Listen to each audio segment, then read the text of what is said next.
রাজবাড়ী ও কুষ্টিয়া জেলার বাস শ্রমিকদের দ্বন্দ্বের জেরে রাজবাড়ী কুষ্টিয়া রুটে বাস চলাচল বন্ধ রয়েছে। এতে চরম দুর্ভোগে পড়েছেন যাত্রীরা।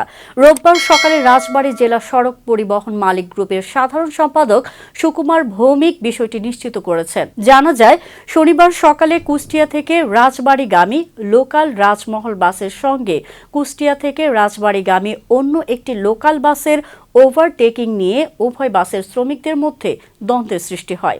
এই ঘটনার পর বাস দুটি রাজবাড়ী মুরগি ফার্ম এলাকায় পৌঁছালে রাজবাড়ী জেলার বাস শ্রমিকদের একটি গ্রুপ কুষ্টিয়াগামী লোকাল বাসের শ্রমিকদের মারধর করেন।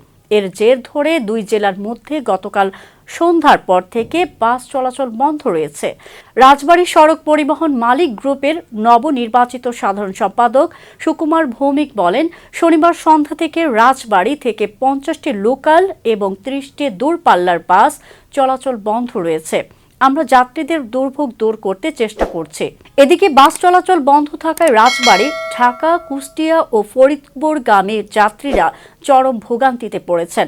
ফলে বাধ্য হয়ে অতিরিক্ত ভাড়া দিয়ে ব্যাটারি চালিত ইজি বাইকে গন্তব্যে যাচ্ছেন তারা।